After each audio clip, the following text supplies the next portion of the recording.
Más información en Desde la Bolsa en directo. Llegó el momento de Código Financiero. Magali Urquiza está aquí con nosotros. Magui, ¿cómo estás? Muy buenos días, bienvenida. Hola, muy buenas tardes. Hoy es día de Código Financiero, lunes 14:35. Bueno, públicamente tengo que felicitar por el partido del jueves. Nobleza obliga. Muchas gracias. Sí, bueno, importante. Magui, ¿me puedes explicar qué significa esa música que se escucha de fondo? Esa música que se escucha de fondo es la presentación de nuestro próximo invitado del día de la fecha. ¿Quién viene hoy? A ver. Yo lo titulé como el rockstar de la economía, pero los colegas y todo el entorno más íntimo lo califican como el Mozart de la economía. Lo tenemos acá a Javier Milei. Muy buenas tardes, Javier. Buenas tardes, Mag Urquiza. Buenas tardes, Silvio. Buenas tardes, Javier. Un gusto enorme recibirte. Te contaba ya fuera del aire, la verdad causaste una revolución hablando de economía de la abundancia en la última oportunidad que estuviste acá compartiendo con nosotros en Código Financiero. Y bueno, es un gusto enorme recibirte y poder escucharte una vez más. Les agradezco mucho esta oportunidad de poder volverlos a visitar. Y de fondo escuchábamos una sinfonía maravillosa, la titulaste vos, ¿no es cierto? De Beethoven. Es la sinfonía número 25 de Mozart. De Mozart. Sí, es verdaderamente una sinfonía hermosa. Y la verdad es que me hace acordar cuando yo me acuerdo que hice un viaje y me toca hacer escala en Austria. Entonces bajamos en Viena, entonces cuna de la música clásica, ¿no es cierto? Claro. Entonces nos fuimos a la casa de Mozart. Me acuerdo que hacía una temperatura muy, muy fría y que para quienes me conocen saben que si yo digo que hacía frío, hacía muchísimo frío. Claro. Y me acuerdo que tuvimos que esperar media hora para poder entrar a la casa de Mozart y entramos. Entonces, vos vas subiendo por la casa y vas viendo los distintos cuartos, distintas cosas. Y en uno de los cuartos está la partitura original de un fragmento de la flauta mágica. Y está el área de la bruja mala, ¿sí? Y que es un área verdaderamente sublime. Y cuando yo vi la partitura, que estaba como en el aire, me fui contra la partitura, porque era como iba a poder tocar a Mozart, ¿no? Claro. Digo, porque era la partitura original y me di contra un vidrio, o sea, claro. Me di un bruto golpe contra un vidrio. Pero impresionante. Yo vi la partitura de Mozart y estaba como loco, ¿no? O sea, es muy fuerte eso de ver la partitura de puño y letra, ¿no? O sea, claro. Con lo cual debe ser muy poderoso. A mí me llamó la atención, permitime que le cuente a los oyentes una infidencia, cuando recién estabas casi como con una batuta en el aire dirigiendo toda la orquesta. Entonces dije, indudablemente ahí hay una pasión ¿Vos sabés que y un conocimiento sobre la música muy importante. Vos sabés que yo tengo una batuta, la tengo en la oficina, que me la regalaron y digamos la guardo como un elemento muy muy muy querido. Y después es muy divertido, cuando vos vas al Metropolitan de Nueva York, te puedes comprar lapiceras con forma de batuta, que es muy divertido, o sea, qué eso bueno. Es muy gracioso. Sí, ahí también, digamos, cada vez que voy al Metropolitan trato de ir de horarios en el cual tenga poco tiempo para tener acceso a la tienda, porque me hace mal a la billetera. Claro. O sea, en general trato de ir sin tarjeta de crédito. Para no tentarte. De modo tal que no gasto más que lo que tengo encima. Claro. Está bien. Porque es más fuerte que vos, digamos. Realmente te gusta, te apasiona. Sí, pero es que ves algunas cosas.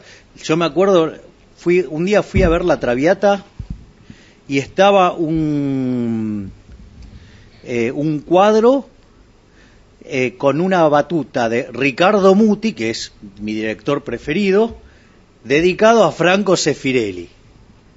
O sea, si hubiera tenido plata, yo me hubiera querido llevar eso. Claro. ¿Sí? Digamos, o sea, porque una cosa es, ¿cómo puede vivir la ópera cada uno de nosotros? En mi caso especial, como italiano, que soy en mis orígenes, a mí la ópera me encanta, Verdi me gusta de manera marcada, por decirlo de alguna manera, y la primera ópera con la que yo empecé a escuchar música lírica fue con Nabucco, y desde mi punto de vista, esto es mi opinión personal, no hay director que dirija Nabucco como lo hace Ricardo Muti. Ricardo. O sea, de ahí también la importancia, la emoción que significa ver ahí esa batuta que va más allá de lo que en verdad es, sino lo que simboliza. Claro, ¿no es exacto. cierto? Vos pensá que, por ejemplo, el Vapensiero, que es el área más conocida de la ópera Nabucco, por muchos años fue el himno italiano. Y es muy interesante la historia de Nabucco. No estamos hablando de economía, pero... pero bueno, ya entramos al tema, pero es bueno poder compartir y aprender esto que conoces y que también te apasiona, como todo lo que haces, Javier. Claro, vos sabés que ahí el tema es que cuando hacen el estreno de Nabucco, bueno, primero las condiciones en las que Verdi escribió la ópera, Verdi estaba al borde de la quiebra, había muerto su mujer y su hijo y consecuentemente se había quedado sin dinero. Si bien su primera ópera en la Scala había sido un éxito, la segunda había sido un fracaso y estaba literalmente quebrado. Y gracias a la esposa del dueño de la Scala, que estaba súper mestejoneada con el joven maestro Verdi, le dan Nabucco para que la escriba Verdi. Lo interesante es que la ópera Nabucco traza un paralelo entre la ocupación de Israel a manos de los asirios y la ocupación de Italia a manos de los austrohúngaros. O sea, traza esa equivalencia. Claro. Y lo interesante de la ópera en cuestión es que cuando viene el Vapensiero la gente se emociona, saca las banderas italianas y empieza a gritar ¡Viva Verdi! Que en realidad Verdi significaba, para los italianos que ponían en la calle Viva Verdi, significaba Vittorio Emanuele, rey de Italia. ¿Sí? Entonces, el rey de los austrohúngaros lo llama a su máximo general y dice, vaya y meta preso a Verdi. Entonces, va y lo va a buscar, vuelve al rato y vuelve sin Verdi. Dice, le dije que me trajera a Verdi, ¿qué hace usted acá y no está Verdi? Dice, no lo puedo meter preso. ¿Cómo que no lo puede meter preso? Usted es el máximo general. Dice, no, es que está dirigiendo la ópera.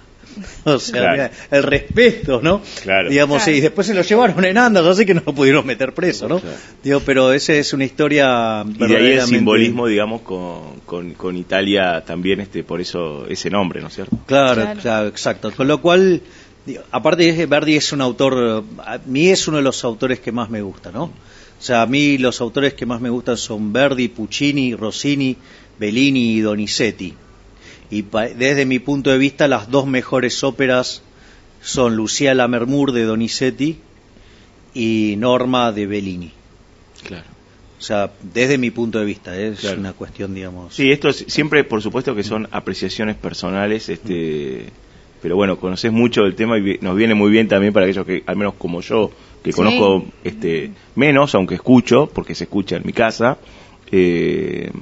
nada, podamos aprender un poco más, ir a bucearlo después, ¿no? Ahora eso es maravilloso. Sí, la historia de Nabucco es una historia muy linda. Claro. Pero entramos ahora, si nos permitís, y damos vuelta a la página, al mundo de la economía y las finanzas, Magali, bueno... Sí. Primero, sí, la música igual es apasionante para todos en todas las ramas. Por supuesto que sí. Y siempre oculta una historia. Además, detrás. yo tengo un muy amigo mío que era cantante de una banda que se llamaba Everest.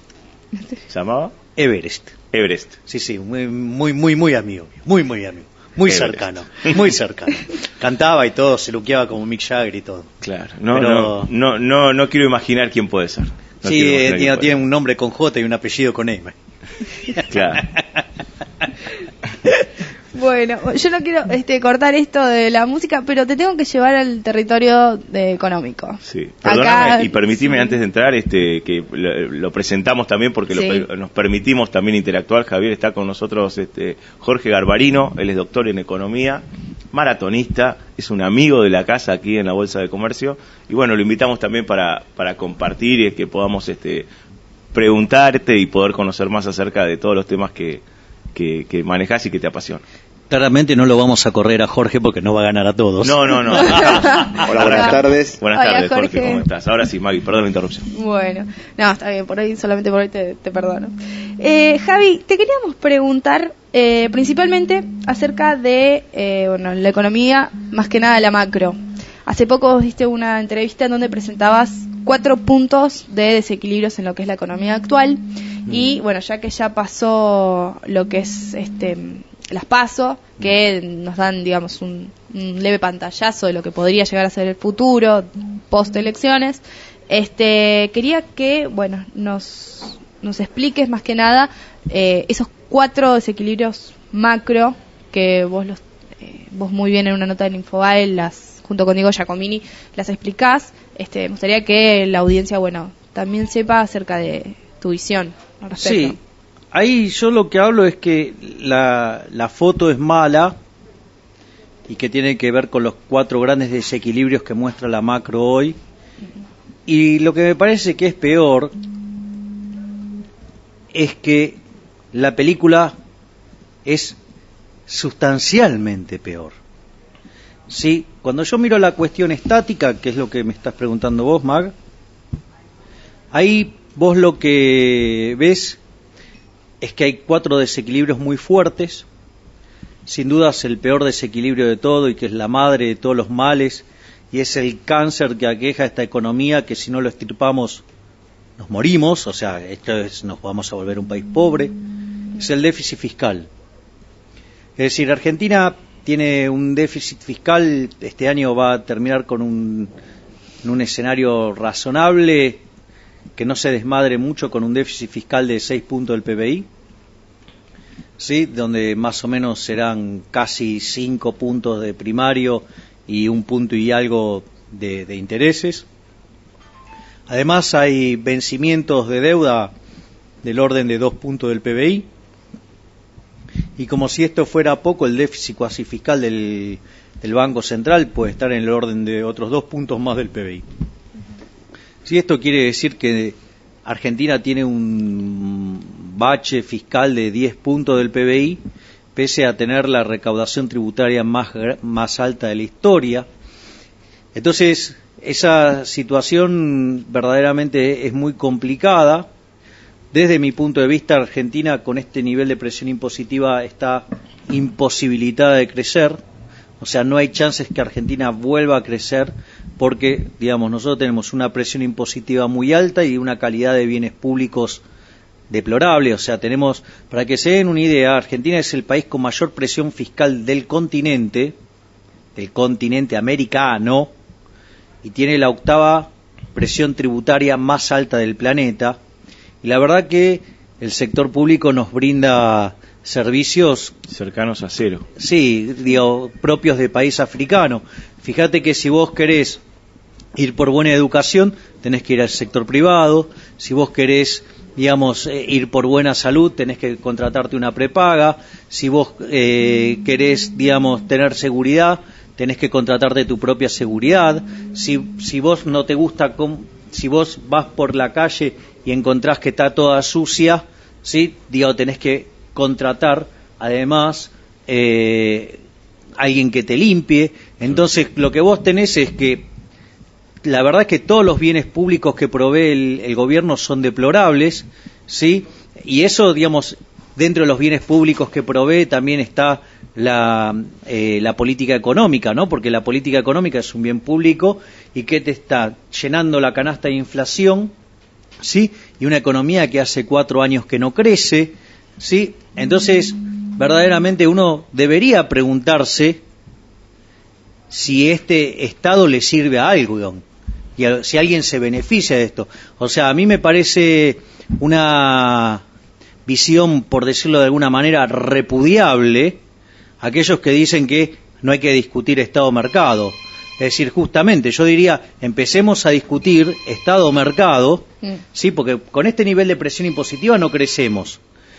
Además tenemos una calidad de bienes públicos patético, ¿sí? Y como si todo esto fuera poco, nunca debemos olvidarnos que cuando uno le entrega funciones al Estado, asociado a ello, hay una pérdida de libertades individuales. Entonces, digo, porque aquellos que hoy dicen, no, yo no voy a discutir Estado-mercado, entonces, ¿qué? ¿Aplaudieron el keynesianismo de los Kirchner en la primera fase? ¿Sí? Porque ese keynesianismo ahora derivó en esta monstruosidad de tamaño del Estado, ¿sí? Que eso, digamos, el que lo vio con mayor claridad fue Hayek en Camino de Servidumbre, que en realidad lo que hizo fue describir casualmente a alguien que también ganó con el 22% de los votos, que fue Hitler. ¿Sí? Para mostrar un poco la comparación. Perdón, claro. Maggie. No, mostrabas y comentabas un poco respecto a la foto, pero entendiendo que esto es dinámico y que la película te asusta aún más conforme lo que mencionabas, claro. ¿Cuál es un poco... se habla ahora de la palabra la herencia, pero digamos, de acá al próximo gobierno, Argentina, si tuvieses que proyectar, ¿cómo queda parada y cuáles son los principales puntos que debe atender el próximo gobierno sin importar la bandería que tenga? Por un lado, bueno, pusiste claro que el principal mal de la Argentina es el déficit fiscal, ¿no? Claro, digamos, es muy interesante lo que vos estás planteando, porque vos no podés avanzar tampoco sin resolver los problemas de la macro, ¿no? Claro. O sea, digo, más allá del problema que está subyacente, digamos, en lo que es la cuestión dinámica del crecimiento. Pero vos fíjate, para seguir con estos problemas macro que necesitas arreglar para solo nivelar la cancha, ¿sí? Vos tenés asociado a esto también un problema de índole monetaria. Para que te des una idea, Argentina, cuando cayó en la crisis del 2014, de enero del 2014, a la cual Fábrega resuelve exitosamente con un fuerte apretón monetario, en Argentina sobraban 5 puntos del PBI de dinero, o sea, había un problema de money overhang, sí, o sea, la cantidad de dinero, digamos, estaba en 15% del PBI cuando debería estar en 10. Eso derivó que ese sobrante de pesos hubo, y dada la cantidad de reservas que había y la inflación que había, sí, derivó en un ataque especulativo. ¿Cómo reaccionó a esto Fábrega? Apretó la cantidad de dinero. Concretamente, en 9 meses, Fábrega emitió 5.000 millones de pesos. O sea, y llevó el sobrante de dinero de 5 puntos del PBI a 1. Esto quiere decir que si hubiera seguido la política de Fábrega, a fin de año podríamos haber levantado el cepo.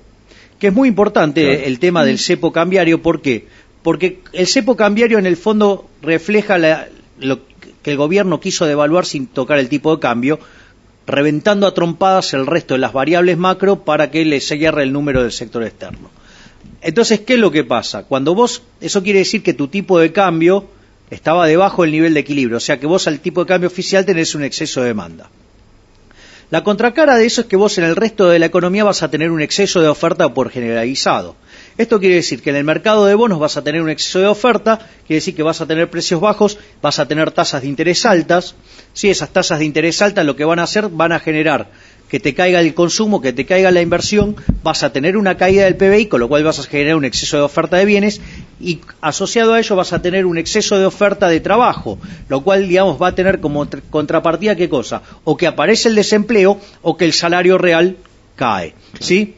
Y, digamos, y en todo este proceso, aún, digamos, obligando a la gente, ¿sí?, tener los pesos en el bolsillo, digamos, que es la gestación del money overhang, vos seguís generando aún así exceso de oferta de dinero porque emitís dinero que nadie quiere tener. Con lo cual, digamos, vos te encontrás con una economía que está estancada hace 4 años, que no crece, sí, y con inflación creciente. Y si lo tomas en términos per cápita, además cae. Entonces, ¿y qué está haciendo Vanoli? O sea, mientras que Fábrega había hecho todo para arreglar este problema, ¿sí?, en el último trimestre del año pasado, Vanoli emitió 16 veces lo que emitió Fábrega en 9 meses. O sea que, digamos, en un tercio del tiempo emitió 16 veces más. O sea que estamos hablando de 30, 48 veces. Claro.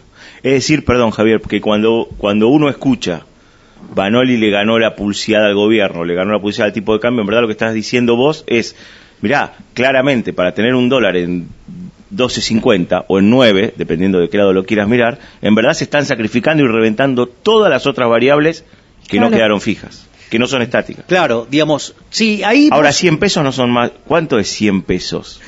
Mientras sí. que nosotros digamos que vale 100 pesos, son 100 pesos, porque, digamos, a ver, te traigo un ejemplo extremadamente doméstico para ver si tiene algún asidero con la realidad. Mi hija me comentaba ayer que un auto que tomaba de casa hasta el colegio estaba a 3 pesos con 50, hoy está entre 35 y 40 pesos. En el medio pasaron entre 8 y 10 años. ¿Así está el tipo de cambio en la Argentina? Bueno, es que ese es el punto, ¿Esa es la relación? Silvio. Claro, porque, a ver, ¿qué es lo que pasa? Milton Friedman decía, mirá, la inflación es siempre y en todo lugar un fenómeno monetario. Si vos emitís, tarde o temprano, sí, con un rezago que va entre 12 meses y 18 meses, se va a traducir en precios, ¿sí? Y después de los 2 años, ese efecto, Dios, se diluye. ¿Qué es lo que pasa? Vos lo que estás viendo hoy de la tranquilidad, si vos querés, en el tipo de cambio, ¿sí? Y los precios desacelerando, reflejan la política monetaria de Fábrega, por un lado. Y por otro lado, lo que vos estás diciendo, Silvio, es, mirá, la cantidad de dinero aumentó brutalmente y todos los precios acompañaron eso, todos los precios se te multiplicaron por 10. O sea, con lo cual, digamos, inexorablemente, el tipo de cambio es un precio más, que es el precio de la moneda extranjera, ¿sí? Claro. Y, digamos, si por lo menos vos deberías tener un acompañamiento, digamos, a ese nivel. Ahora, puesto en esa lógica mesurada, por decirlo de alguna manera. Sí, tal cual. Ahora, ¿esto qué quiere decir? Que entonces nos vamos al otro problema, que es la discusión cambiaria, la discusión del sector externo. Vos tenés, las exportaciones están estascadísimas, hace años que no crece, vos, de hecho, la balanza comercial es casi 1/3 de la que tuvimos en algún momento del 2009, es decir, evidentemente vos tenés problemas para exportar y asociado con ello tenés los problemas para importar, porque tenés el garrotazo de la DEJAI. ¿Para qué? Para ajustar las cantidades importadas y para no tener un problema de reservas, con lo cual se te destruye el nivel de actividad económica. Y como si todo esto fuera poco, ¿sí? Vos tenés una distorsión de precios relativos, o sea, fenomenal. El problema, lo que es los servicios públicos, o sea, hoy la verdad que las empresas son absolutamente inviables. Y parece una cargada que haya gente hablando de vaca muerta, si vos, digamos, no le reconocés los precios a los tipos que están acá, que ya hundieron guita, y que como hundieron guita vos estás abusándote sin dejarle que cobre la tarifa que tiene que cobrar, y asociado a ello, lo que vos te pasa es que nadie te va a querer invertir, eso es lo que no se dan cuenta. Claro. O sea, entonces... En definitiva, todo se traduce, digamos, en esta falta de confianza que se ve de todo aspecto, que si querés se puede sintetizar tal vez en... pagás casi 10% para que te presten plata y te prestan muy poca. Sí, a pesar cuando de que un país parezca... como Kenia, que viene de una guerra civil, es más fácil paga que consigan 5. esos créditos. Sí. Entonces, todo este volumen que están trabajando, yo te digo, Jorge, es especulativo, sería el colchón, como lo denominaron, el colchón de la caída que después te va, digamos, lo que vos estás pagando ahora, toda esta deuda y demás, el volumen que trabajas ahora amortizaría un poco el golpe real que vas a tener después de todo esto. No sé si vos querés decir algo, Jorge, antes de que le conteste. Es una pregunta que está relacionada un poco con lo que estabas hablando. El otro día, hojeando un informe, leí algo que realmente me sorprendió. El Estado tiene que hacerse cargo de 11 millones de salarios. Y eso me llamó mucho la atención. 11 millones de salarios, dije, ¿y cómo está constituido? Seguí leyendo, bueno, entre subsidios, ANSES, empleados públicos distintos, ¿no? Y me llamó la atención, y está un poco relacionado, entiendo, con esta tremenda... Este déficit fiscal del cual vos hablás, que parte está... Claro, pero me llamó la atención, ¿no?, la cifra. Es decir, sigo a veces los números de cerca, pero esta vuelta me sorprendió. No había leído cuántos salarios pagaba el Estado, ¿no? Y voy más allá, si me permitís, Jorge y Javier, digo, puede existir, Javier, vos que conocés y digamos, la otra vez nos diste una clase brillante de modelos económicos, digo, ¿hoy puede sustentarse un modelo keynesiano en un contexto actual del mundo? ¿O es simplemente un pequeño fragmento de una película que en algún momento se va a estrellar contra la pared? Mira, yo, digamos, con el tema del keynesianismo, ahí yo no tengo flexibilidad alguna. O sea, Desde mi punto de vista, el keynesianismo es una farsa teórica, ¿sí? No es una teoría, es un conjunto de falacias, es un montón de construcciones inválidas. Por eso, digamos, yo también considero que es un debate que hay que dar, porque el keynesianismo no sirve nada más que para volver pobre a la gente. O sea... Dicho en palabras sofisticadas, digamos, que te maquillan la verdad, básicamente. No, es peor, es una mala construcción lógica. O sea, la construcción keynesiana tiene problemas de estructura lógica, tiene problemas de violación de las restricciones de presupuesto, digamos, el multiplicador como tal cosa no existe verdaderamente, digamos, la hipótesis del acelerador solamente entra yo creo que no entra ni en la cabeza de un chico, ¿sí? Entonces, digamos, toda la construcción de la teoría keynesiana es incorrecta, ¿sí? Y la evidencia empírica la aplastó. Sí. Por eso me parece también muy poco serio lo de algunos economistas que dicen, no, el debate no está zanjado. ¿Qué debate no está zanjado? Lo aplastaron los monetaristas a los keynesianos. Es decir, y la verdad es que en el único lugar donde se aplicó sistemáticamente el keynesianismo fue en Argentina desde hace 70 años, y desde hace 70 años Argentina no para de perder posiciones relativas en el mundo, y de ser uno de los 5 países más ricos del planeta, hoy es un país de frontera, ¿sí? Y que si seguimos así vamos camino a ser un país pobre. Entonces, y eso es a lo que yo de hecho hago referencia con que la foto es mala, pero sinceramente la basura del keynesianismo nos deja de cara, ¿sí?, a un proceso feroz de retracción económica. ¿Por qué? Porque el keynesianismo, digamos, que en el fondo, digamos, es una de las bases del populismo. El populismo se nutre de 2 elementos teóricos, por decirlo de alguna manera, ¿sí? Porque de teoría, digamos... No tiene de mucho, ¿no? O sea, se basa en que en la irresponsabilidad fiscal de los keynesianos, dale el gasto. Mucha gente dice, no, Keynes nunca hubiera dicho eso. Primero, digo, los que dicen eso, lo que yo les pido claramente es que vayan y lo lean. Porque muchas de esas personas, por ejemplo, esos que dicen, no, Keynes nos salvó del comunismo. Mentira. O sea, lo que yo le propondría a esas personas es que vayan y lean a Keynes, ¿sí? En lugar de ufanarse de que hay 30 tomos en la Real Academy y no sé qué cosa, ¿sí? Y voy a explicar por qué. Por varias cosas. La primera es, en el capítulo 22 de la teoría general, Keynes dice que cuando aún la economía está en el pico del ciclo, hay que seguir dándole rosca a la demanda agregada, al gasto público y bajar más las tasas de interés. Con lo cual... Es una locura, es un absurdo. Bien, exactamente. Bueno, pero hay gente que dice, no, Keynes no decía esto. Mentira. Primer punto. O sea, capítulo 22 de la teoría general. Desafío al que quiera. Acá, lanzo el desafío, ¿sí? Que vengan y me muestren que el impresentable de Keynes decía eso. Ese es el primer punto. El segundo punto, ¿sí?, digamos, nefasto de Keynes. O sea, cuando vienen y te dicen, no, Keynes en realidad digamos, escribió la teoría general para salvar al mundo del comunismo y las muletas. Mentira. A ver, y dicen que eso lo extienden a Mussolini y a Hitler. Todo lo contrario. Cuando ustedes leen el prefacio, ¿sí?, de la teoría general, de la versión en alemán, Keynes hace un canto a las políticas llevadas adelante por Hitler. O sea, es decir, y él mismo dice, mi sistema funciona mejor para una economía dirigida, para una economía, digamos, totalitaria, ¿sí? Con lo cual, digamos, apoyaba a Hitler y apoyaba a Mussolini. Es más, no solo eso, desde la sociedad fabiana, ¿sí?, en la cual él integraba, ¿sí?, ellos querían instaurar el comunismo, pero con mano blanda, ¿sí? O sea, digo, estas cosas son importantes tenerlas en cuenta. Eso para las lecturas esas que dicen que hay y cuál Keynes estamos hablando. Ok, yo estoy hablando concretamente del Keynes de cada una de estas cosas, ¿sí? De hecho, la propia sociedad fabiana fue la que bancó a Stalin, ¿sí?, y que hizo el desastre en Rusia.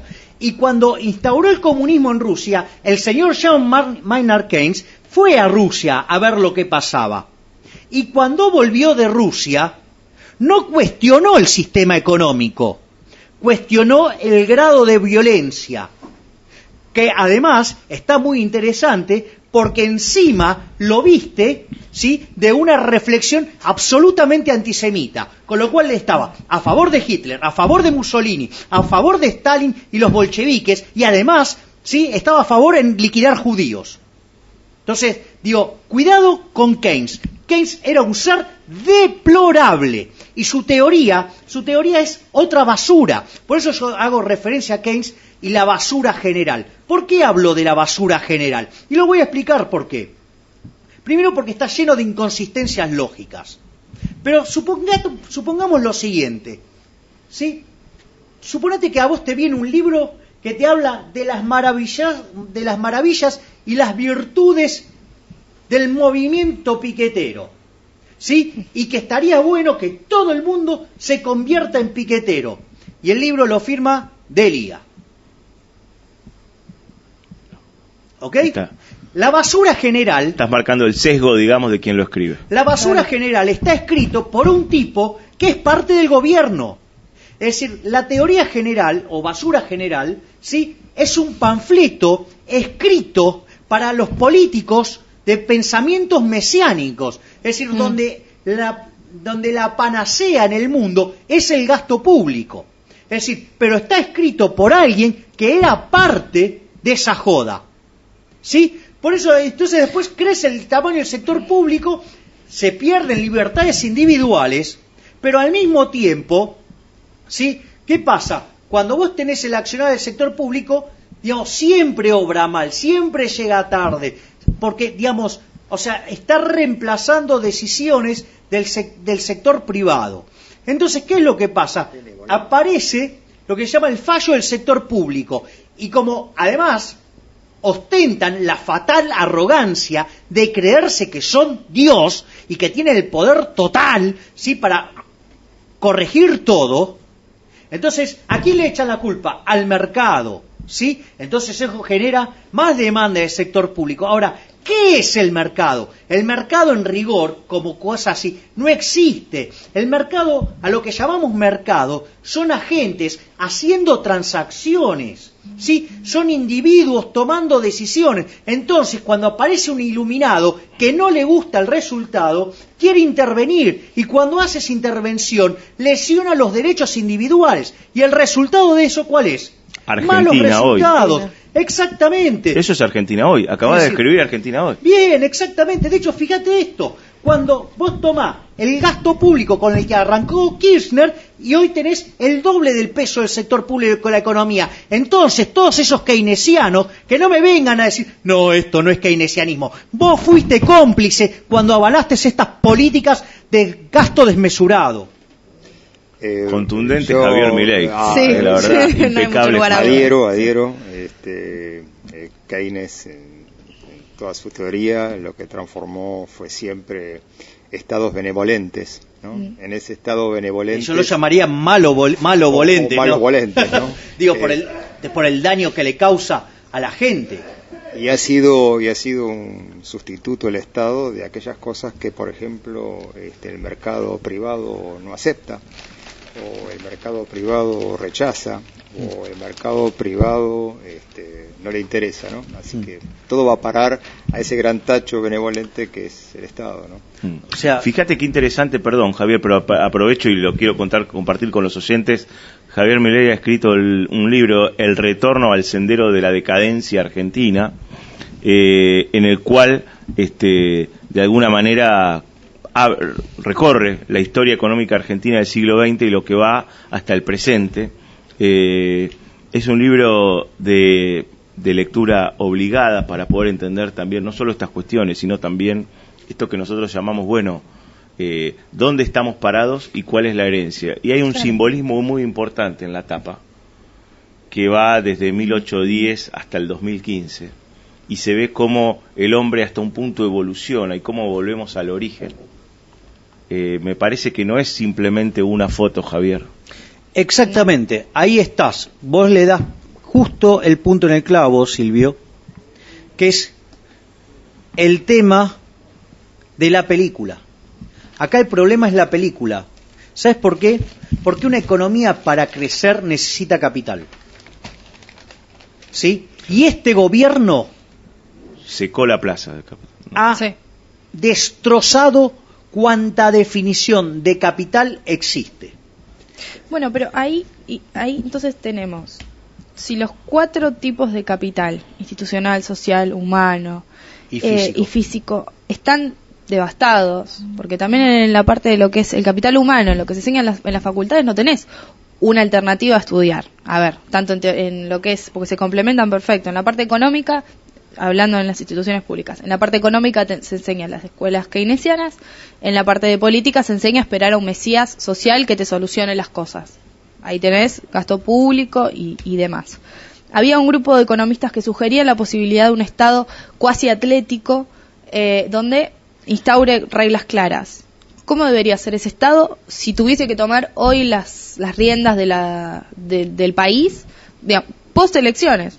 Ya, bueno, hablemos más post elecciones, ¿de qué manera tendría que plantarse? Porque si tampoco podemos volver, o sea, nos va a llevar tiempo volver a construir esos 4 capitales que son imprescindibles para el crecimiento, ¿de qué manera podemos flexibilizar lo que es la libertad económica? Porque no podemos pasar de un día, o si se puede, de un día para el otro a tener libertad económica. Claro, ¿cómo se desarma esta bomba que ya está activa? Claro. Es que ahí el tema es por qué, digamos, la gente demanda que exista Estado.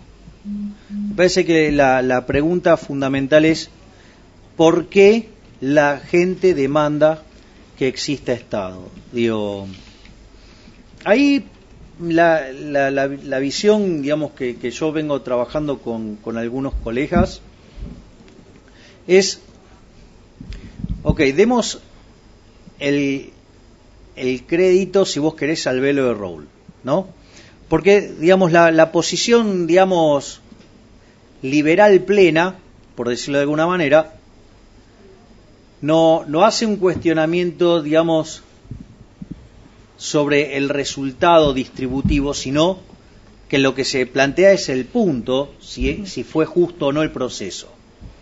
Yo me voy a tomar este tiempo para explicar estas cosas Por para favor. después Sí. poder ir cómo uno puede llegar a conceptualizar el Estado. Bajo esta situación, suponete que yo arranco en una economía donde todas las personas son iguales.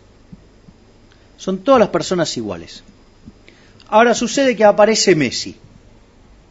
Entonces, digo, la gente está dispuesta a pagar más caro por ver a Messi.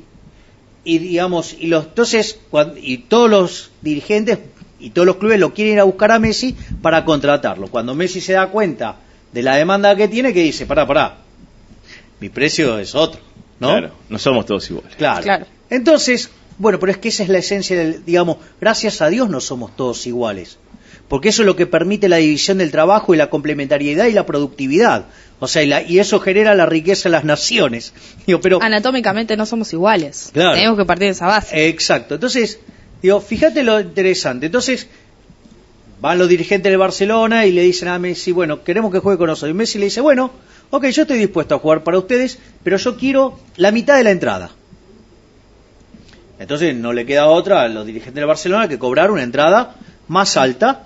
La gente va, paga la entrada, ¿sí? El Barcelona juega con Messi, gana todos los títulos, todo. Cuando termina la temporada, digo, el Barcelona arrasó todo, ¿sí?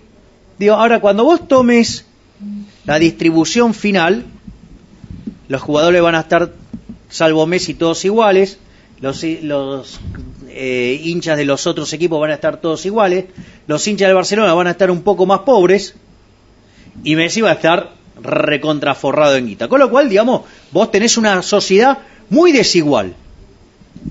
Ahora, el punto es, ¿cuál es el problema en eso? ¿Hubo algún acto violento en eso?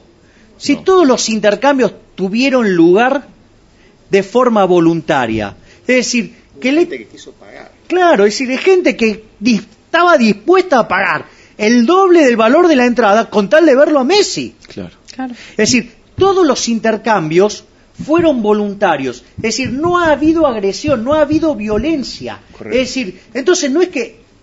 entonces puede ser que el resultado no te guste, porque Messi tiene un montón y hay otros que tienen menos, pero ¿sabes cuál es la realidad? Esto es fruto de intercambios voluntarios. Ahora, yo te voy a hubo gente satisfecha en todo esto. Exactamente, claro. Exactamente, todos los intercambios fueron voluntarios. Ahora, yo te voy a hacer otro ejercicio, digo, para que veamos este tipo de problemas, digamos, de la distribución del ingreso, que es toda la basura que alimenta este profundo resentimiento, digamos que es también, digamos, motorizado, porque él hablaba, de redistribuir el ingreso en favor de los que menos tienen para motivar el consumo, lo cual implica menos ahorro, implica menos inversión, implica menos crecimiento.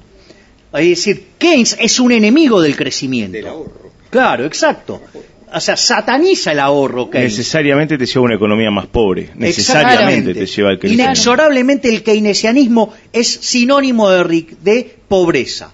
Entonces, ahora vamos al tema de la distribución del ingreso, volvamos a este punto, ¿no? Ahora veamos un caso. Suponete que yo, digamos, voy en el colectivo con mi amiga Cristina, ¿sí? Entonces estoy ahí en el colectivo, vengo, y sube un tipo con los bolsillos que revientan de guita. Vos te das cuenta, le salen los billetes por todos lados.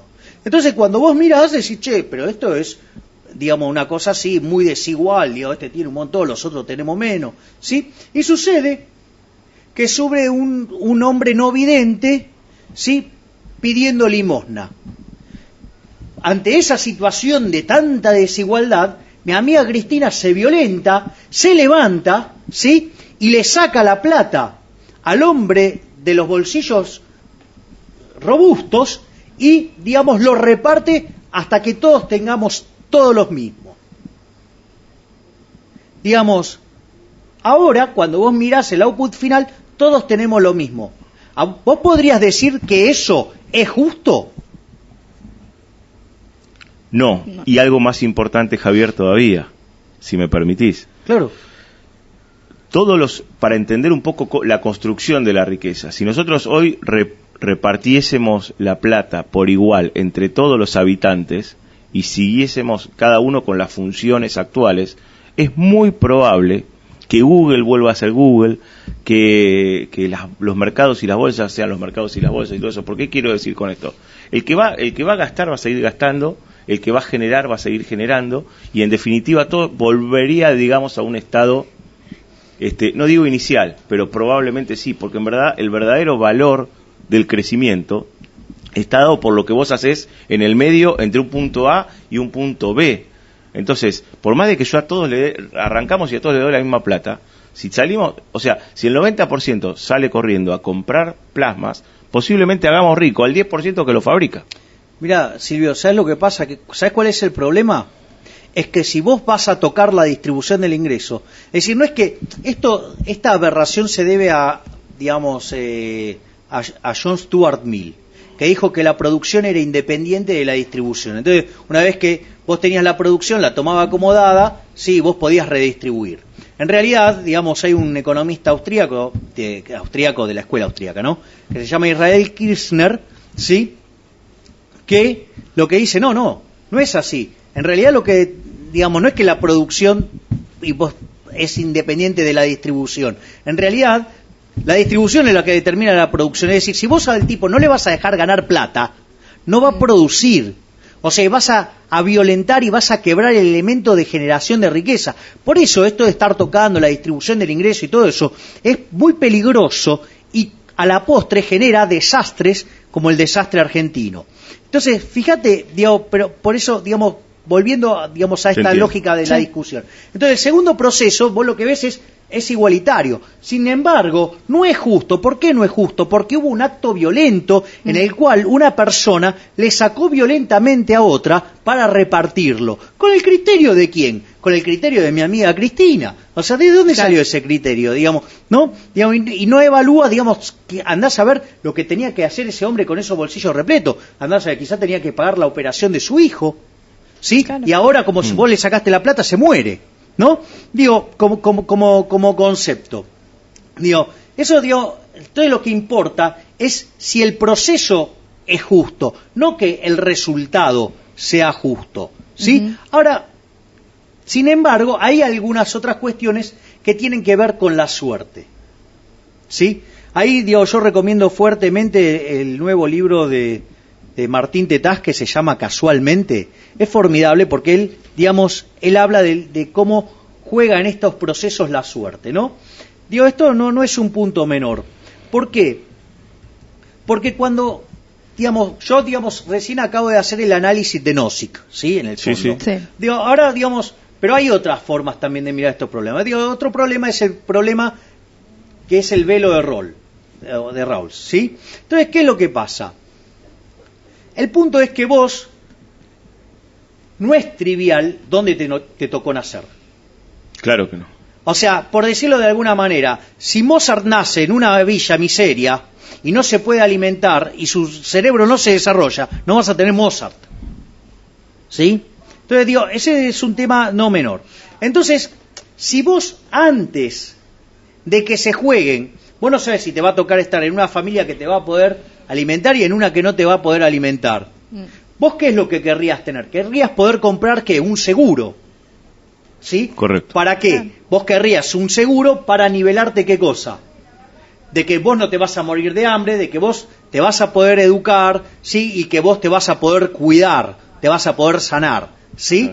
Entonces, como vos tenés que el mercado, ¿sí? De repente no hay una solución de seguro, ¿sí? El seguro que es el Estado ahora.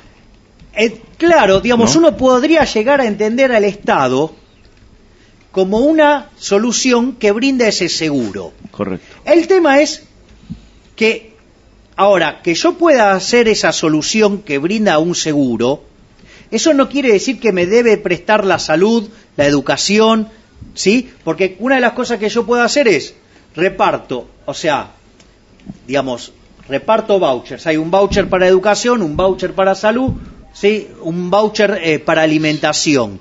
Entonces vos vas con esos fondos y el sector privado es el que va a proveer de manera más eficiente, ¿sí? esos bienes. No el sector público, que ya vemos que cada vez que presta un servicio, el sector público lo hace mal, ¿sí? Me brinda malos servicios de mala calidad cuando están, ¿sí? Y siempre es carísimo.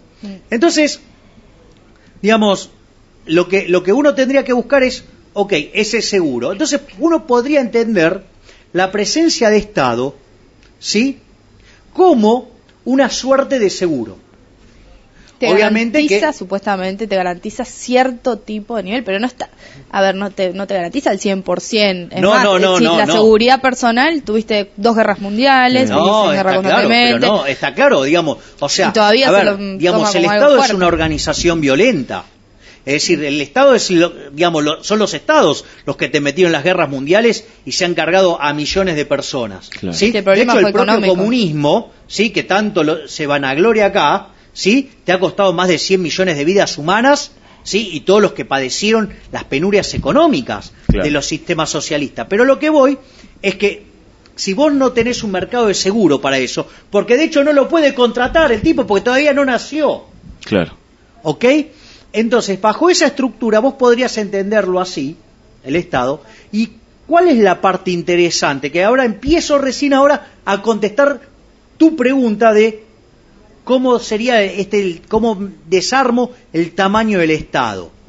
¿Por qué? Porque si vos lo entendés en esta lógica, el Estado tiene que ver con la demanda de seguridad. Entonces, cuando vos te asustás y se viene un megaquilombo, lo más probable es que la gente clame por más Estado, aun cuando haya sido el Estado el artífice del quilombo. Entonces, ¿qué es lo que pasa? Vos fíjate esto, vos salís de la convertibilidad, tuviste un quilombo social de novela, ¿y en qué derivó? ¿O acaso te crees que los Kirchner nacieron de un repollo? Es decir, demandó más Estado, es decir, la existencia de inestabilidad, la existencia de despiole, demanda más Estado. O sea, ¿por qué? Porque juega el rol de un seguro en la cabeza de la gente. Entonces la forma de desmontar el Estado es teniendo una política macroeconómica sana, ¿sí? Teniendo inflación baja, no haciendo las locuras que promueve el keynesianismo. De hecho, fíjate qué perverso que era Keynes, que Keynes tenía bien claro que la mejor forma de destrozar una sociedad era destruyendo su moneda, que es con la vía inflacionaria, que es el mismo argumento que usaba Stalin, ¿sí? Y toda la teoría general, ¿sí?, es que un canto a políticas inflacionarias. Entonces, ¿qué quiere decir? Que uno hasta podría creer que en Keynes estaba la perversión de hacer reventar los sistemas por inestabilidad macroeconómica para que ello demandara cada vez mayores dosis del sector público, y cuando ya el sector público pudiera contra las libertades individuales hacer el golpe final para ir hacia el comunismo. Sí, y necesitaba también un contagio del resto, ¿no? Porque no Claro. podían subsistir de forma aislada, es decir, necesitaban propagar eso en un contagio. Claro, entonces si vos lo pensás de esa manera, el único antídoto para ir desmontando el Estado es que brindar estabilidad macroeconómica, ¿sí?, sentar las bases para el crecimiento, y con eso vos lo vas a poder ir desmontando porque la gente empieza a dejar de tener miedo. Claro. Y cuando deja de tener miedo va a demandar menos de ese seguro, ¿sí? Entonces podremos ir a soluciones que tienen menos Estado. Por eso, a mí esos economistas que dicen, no, yo no discuto Estado-mercado, ¿sí?, digo, me parece, digamos, un bochorno, digamos, y digamos, una cosa aberrante, ese argumento. Pero entonces... Claro, porque están claramente asociados después de lo que acabas de decir. Claro. Es más, Obviamente. es una Digo, parte, y aparte, es más, tanto el Estado como el mercado lo definís a partir de las políticas que vos lleves adelante. Claro, Ujú. pero fíjate de hecho esto, Silvio, vos no quisiste discutir Estado-mercado y hoy los Kirchner hoy lo te tenemos. duplicaron el tamaño del Estado y te reventaron las libertades individuales. Entonces, ¿cómo que no voy a discutir Estado-mercado? Justamente, quiero discutir Estado-mercado. Es que el Estado, si ahora, porque a ver, los miedos y la incertidumbre que tiene la sociedad, que por ende demanda más Estado, viene dado porque tiene inseguridades económicas, de base económicas. Por lo tanto, si el mercado es el que tiene, a ver, lo poco que está funcionando ahora, es el que tendría en todo caso la salvación, entre comillas, para lo que es la sociedad y para mermar ese grado de incertidumbre que hay en la sociedad, Pero- porque el y Estado no no te lo puede necesariamente económicas, resolver. serían las 4 variables que vos mencionabas al Claro. principio, ¿no? Pero para eso necesitas el factor tiempo. Porque Pero- ¿cuánto tiempo tardas en instruir a las personas, en capacitarles, generarle otra cultura? No, pero fíjate esto. Que es A ver, independización. pero fíjate esto. Digo que me parece interesante. Hay una necesidad de un producto y vos la ves. Vos la ves. La ves. Sí, entonces ¿qué haces? Provees ese producto. Cuando vos ganás demasiada plata con ese producto, ¿qué entra? Entran nuevos competidores. ¿Y eso qué es lo que deriva? Deriva en un mayor bienestar de la gente porque le terminás brindando un mejor bien a un mejor precio. ¿Cuál es el problema con el Estado? Que cuando viene el revuelo macroeconómico y se genera la demanda de seguro, ¿quién te lo provee? Te lo provee el Estado. Ahora, ¿cuál es el problema? Que el Estado no tiene competencia.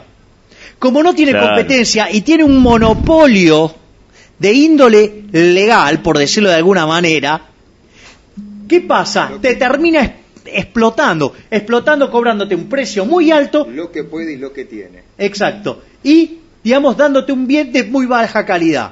Entonces, la única forma que vos tenés para desarmar todo esto es con buena política económica, ¿sí? Y eso lo que va a hacer es que en la medida que la gente demande menos ese seguro, vos vas a poder desmontar el tamaño del Estado. Salvo que el Estado haga un mega desastre, ¿sí? Como fue en los 80s, que derivó en una hiperinflación, las empresas públicas eran literalmente una basura, ¿sí? Digamos, vos estabas 30 años para tener un teléfono, no teníamos gas en invierno, no teníamos electricidad en verano, o sea, todo era un desastre, el servicio telefónico era deplorable, todo era horrible, todo era pésimo. Entonces, frente a ese escándalo del desastre que fue el Estado empresario, ¿sí? Claro. Surgió la necesidad de las privatizaciones, ¿sí?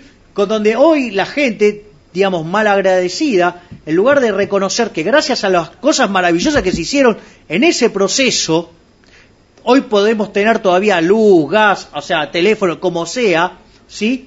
A pesar del desastre regulatorio hecho por este gobierno en materia de tarifas. Algo muy importante, Javier, si me permitís, Sí, y claro. vuelvo a la foto de tu libro, porque realmente me parece importantísima. Yo tengo 42 años y escuché y viví varias veces si privatizamos o si estatizamos. Ahora, cuando yo me doy vuelta y le pregunto al hombre de a pie, al que va caminando por la calle, le digo, bueno, en el medio que privatizaron y estatizaron y privatizaron y estatizaron, ¿ahora vos viajás mejor en tren? ¿Vos vivís mejor? ¿Vos podés comprarte una casa, vos que tenés 20 y pico, 30, y te querés ahorrar, podés hacer esto? Y la mayoría te dice no. Pero, sin embargo, tienen algo de plata como para moverse. Entonces hay, digamos, a veces se confunde el... A ver, ¿cómo podría explicarlo? Estar líquido Lo con lo que discursivo vale. o tener un peso en el bolsillo que no te sirve para nada, que te está haciendo cada vez más pobre, pero que te engaña, claramente, y termina alimentando eso a un gobierno populista, porque en definitiva un gobierno populista, como vos bien decías al principio, acapara absolutamente todo, entre los cuales también el mensaje, y es difícil invitar a la gente a pensar a mediano y largo plazo en un contexto de crecimiento, en vez de llevarte a una foto en donde vos hoy te podés cambiar el celular a costa de que cada vez somos más pobres y vamos a estar peleándonos y repartiéndonos por cada vez menos. ¿Por qué? Porque Argentina, a lo largo del tiempo, no solo no está creciendo, sino que, por favor, no digo compren el libro, pero al menos vayan a mirar el libro que tiene Javier Milei, miren la tapa nada más. Generamos ciclos en los cuales involucionamos con este tipo de modelos. Mirá, ahí vos estás diciendo algunas cosas muy, muy interesantes, Silvio. Y el tema es el siguiente. Lo primero que hay que ver es si este equilibrio es sostenible o no. Digo, esa es la primera cosa, porque Claro. digo, también yo podría endeudarme hasta la médula y hacerme la mega fiesta, y cuando lo quise replicar al segundo día quebré. Correcto. Digo, entonces es muy importante la cuestión de la, digo, que ese equilibrio uno lo pueda sostener en el tiempo. Claramente, el equilibrio que hoy muestra la economía no es sostenible, porque vos estás consiguiendo parches por todos lados, ¿sí?, para tratar de que esto no estalle. Claro. Ahora, fíjate que es muy interesante esto. El primer punto es el siguiente, y es que Argentina en el año 98 tenía un PBI per cápita de cerca de $15.000. Tenía un nivel de pobreza en hogares del 18% y un coeficiente de Gini que mide, digamos, la concentración en la distribución del ingreso de 0,38. Hoy, digamos, luego de este brutal experimento populista, tenemos un PBI per cápita de 12.880 al tipo de cambio oficial, uno de 9.000 al tipo de cambio paralelo, una pobreza del 30% y la distribución del ingreso sigue siendo 0,38. Es decir, que estamos peor, ¿sí? Porque, digamos, tenemos menos ingreso, tenemos la misma distribución del ingreso, tenemos más pobres y además el equilibrio no es sostenible. Ahora, todo esto tuvo lugar en el mejor contexto internacional de la historia que vivió el país.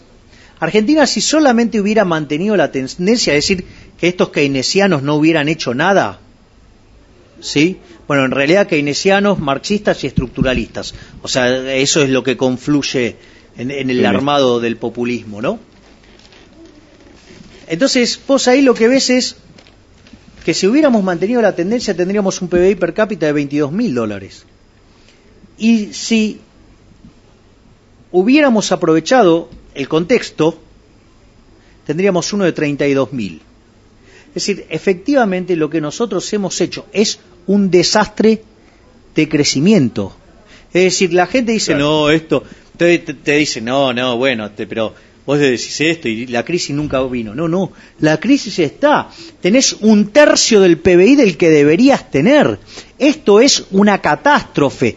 Esto es el peor gobierno de la historia.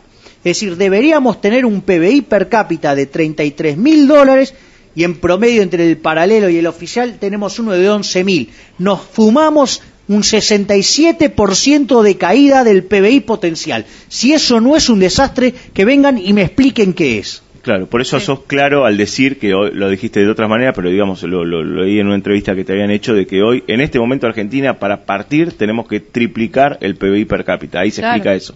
Claro, digo, si vos querés hacer una buena comparación, es eso. Ahora, aún asumiendo que este equilibrio que tenemos hoy es sostenible. Claro.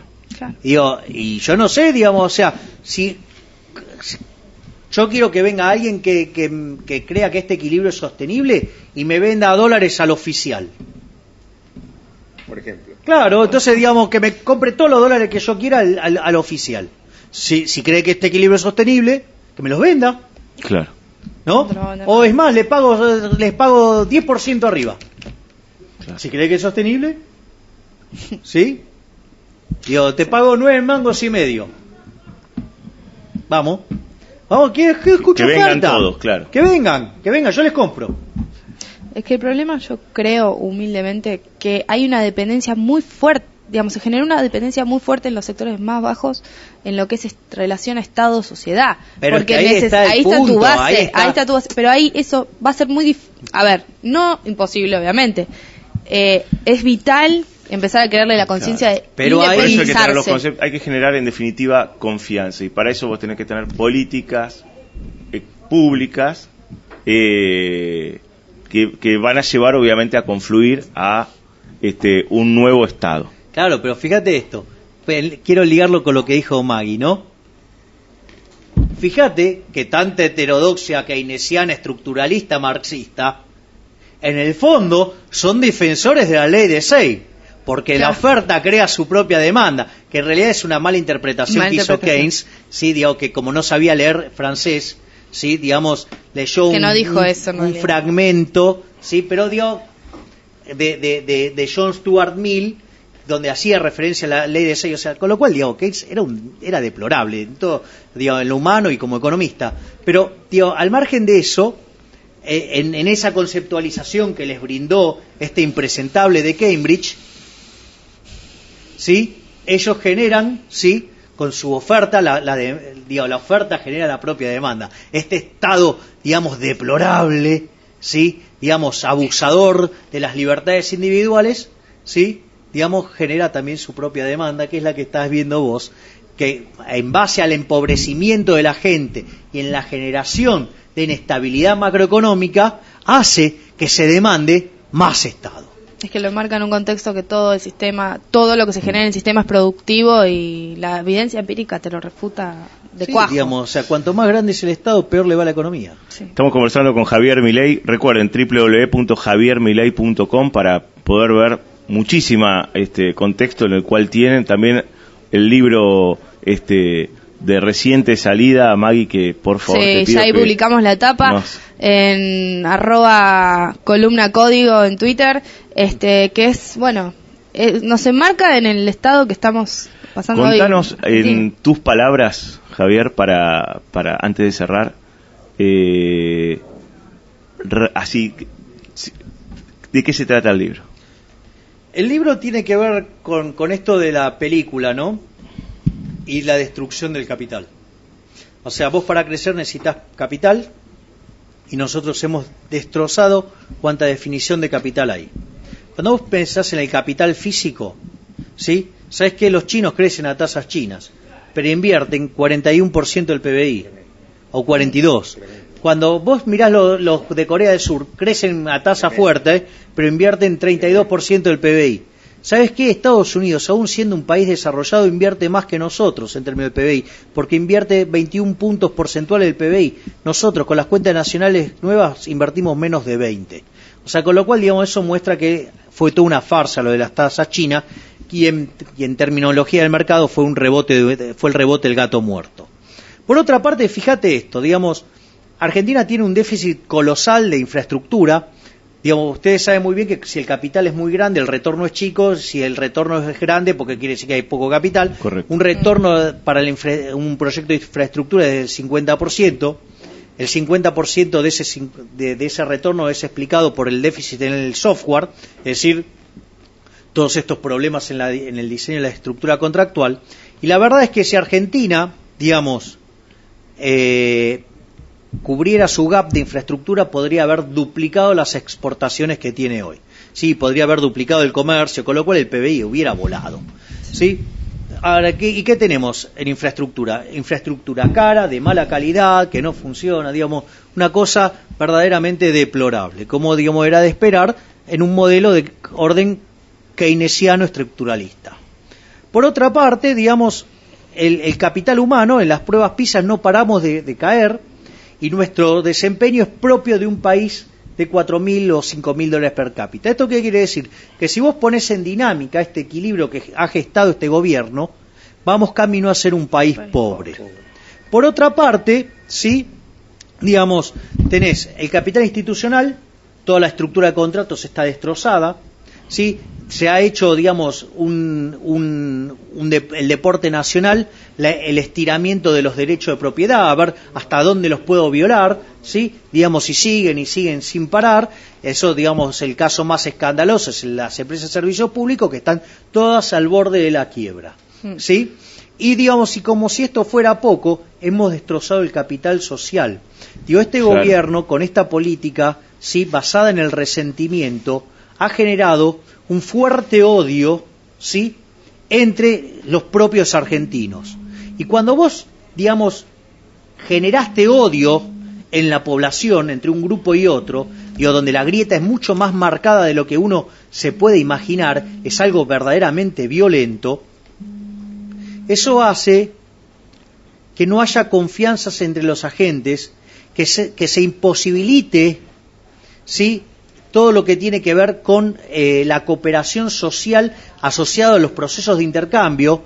No vas a tener intercambios, no va a haber división del trabajo, vas a terminar, digamos, en una situación, digamos, casi autárquica, porque, digamos, no existe confianza entre los agentes y se te va a derrumbar el nivel de vida.